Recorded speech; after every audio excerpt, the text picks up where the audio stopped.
Hello mga palangga, for today's video ay nagpunta pala kami kumain sa lunch, yung aking apam, si Badat at saka aking panganay.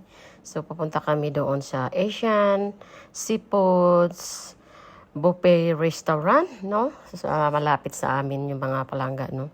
So yun mga palangga, at papunta na kami, ay ngayon ang weekend, makain mo lahat. So, maaga kami doon para wala pang tao masyado. Para mainit pang pagkain, wala pang gumagalaw sa mga spoon, mga palangga, no? As you can see, mga palangga, nandyan nagdating na pala kami sa lugar na ito.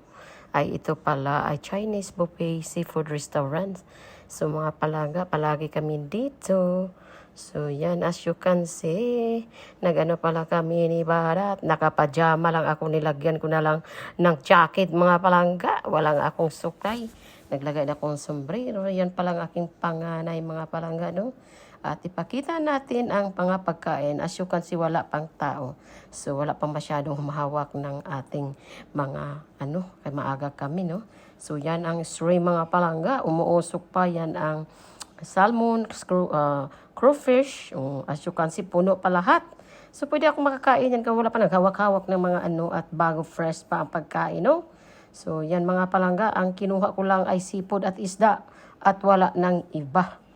Yun lang ang kinain ko at kaunting kainin, siguro mga 4 na kutsara ang kinain ko, mga palangga. Yan din ang mga na yan.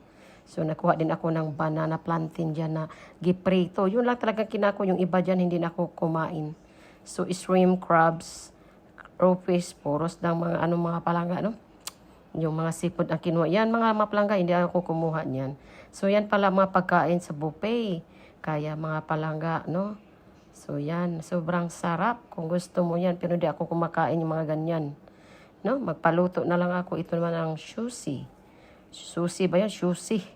Yan mga palangga, no? Nung una kumakain ko, after ako na kidney transplant, hindi na ako kumakain mga ganun. Diyan na lang ako sa Mongolia, nagpapaluto at kumukuha ako ng seafoods doon. Yun lang ang kinakain ko sa buffet, no? So, yung mga palangga. Kahit kung kain ako buffet doon, kaya maaga ako magpa-reserve doon sa buffet, mga palangga, no?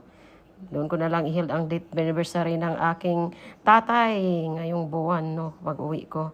So, yan pala kumakain kami, mga palangga, no? As you can see, si Inday at si Barat, tingnan mo yan. Sabi ni Apam, hindi daw siya gutom. Sana sa Sanggupsal kami punta, pero ang decision ako dyan na lang para makain mo lahat. So, umuwi na pala kami, mga palangga nyo. Yan, ang anak ko lang ang nag-drive kasi ang car seat hindi na maiwan, hindi na matransfer.